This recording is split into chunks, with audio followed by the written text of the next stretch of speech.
భీష్ముడు చెప్తున్నాడు. ధర్మాత్మురాలైన చిలుక ఇంద్రుని మాటలు విని దీర్ఘంగా నిట్టూర్చి దైన్యస్వరంతో, దేవరాజా, నేను ఈ చెట్టు మీదనే పుట్టాను. ఇక్కడే ఉంటూ ఎన్నెన్నో మంచి గుణాలు అలవర్చుకున్నాను. ఇది సొంత కొడుకులా నన్ను రక్షించింది, శత్రువుల బారి నుండి రక్షించింది. అందుకని ఈ చెట్టు మీద నాకు మిక్కిలి భక్తి.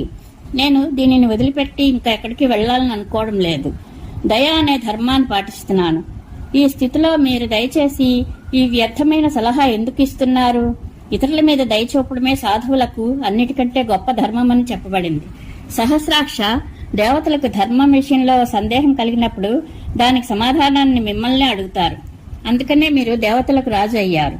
కాబట్టి మీరు ఈ వృక్షాన్ని విడిచిపెట్టమని చెప్పకండి. ఎందుకంటే ఇది అన్ని విధాలా సమర్థంగా ఉన్నప్పుడు నేను దీని సహాయం వలననే ప్రాణాలు నిలుపుకున్నాను. నేడు ఇది శక్తితో ఎరిగిందని దీనిని విడిచి వెళ్ళను.